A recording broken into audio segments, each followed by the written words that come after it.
The scene opens with Viola, that beautiful, talented, and clearly underestimated girl who loves soccer. Yes, real soccer, with sweat, grass, and bruised egos. She happily plays on the beach with her boyfriend Justin, even though she's way better than he is, which, let's be honest, was already a problem. A student at Cornwall High School, Viola tries to register a girls' team for an interscholastic tournament, but her award is nothing but frustration and a cold shower of sexism. The final blow? Instead of supporting her, Justin decides to defend the misogynistic coach. The obvious result? Viola dumps him and tries to move on with her life. Or at least she tries. On her way home, Viola meets Monique, a confident blonde who turns out to be the girlfriend of Sebastian, Viola's twin brother. Yes, that twin, the one who looks absurdly identical to her. When Viola gets to Sebastian's room, she discovers he's about to run away to London for a music festival, easily fooling their divorced parents. Standing in front of the mirror and looking at a photo of her brother, Viola has an absolutely sensible idea. By teen movie standards, she'll disguise herself as Sebastian.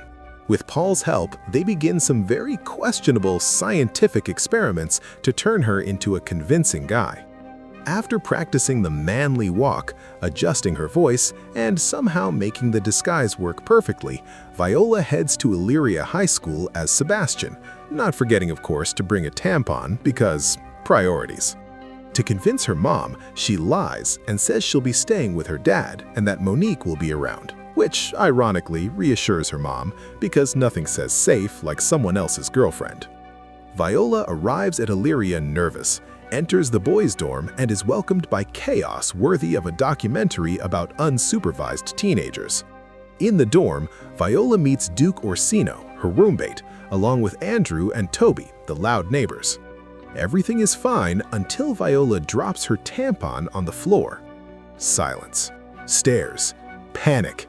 In an Oscar-worthy improvisation, she says she likes to stop nosebleeds. It works, because apparently no one there asks many questions. At soccer practice, however, she isn't chosen as a starter. To make things worse, she's almost dragged into the communal showers, saved at the last second by Coach Dinklage. Leaving the office, Viola bumps into Olivia, an elegant blonde who immediately develops a crush on Sebastian. During lunch, it becomes clear that Duke likes Olivia, but Olivia only has eyes for Viola in disguise. Viola starts speaking far too poetically for a guy, which makes everyone assume she's gay and keep their distance. Desperate, she calls Paul, who fixes the problem in the most logical way possible by turning Viola into an irresistible ladies' man. The plan almost falls apart when Monique sees Sebastian and realizes something is off. Even so, Viola becomes popular. In biology class, Duke is forced to partner with Eunice, while Viola ends up with Olivia. A deal is made.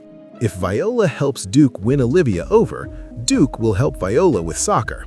During practice, Viola gets hit in the private parts by the ball and forgets that men are supposed to scream in pain, a small but dangerous detail. Meanwhile, Malcolm begins to suspect that Sebastian isn't exactly Sebastian.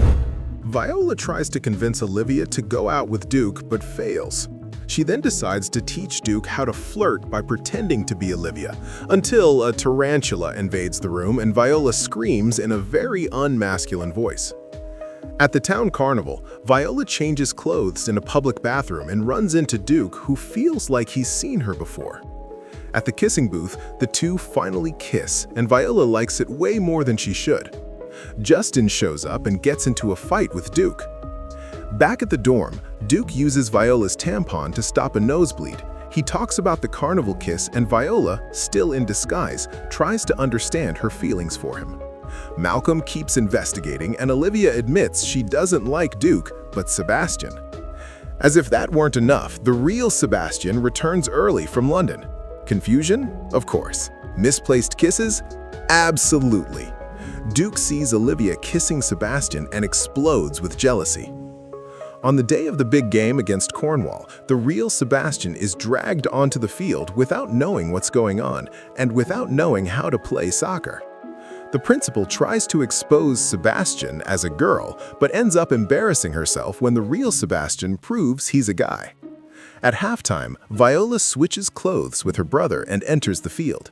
She plays incredibly well, argues with Duke, faces Justin, and in the middle of the chaos finally reveals the truth.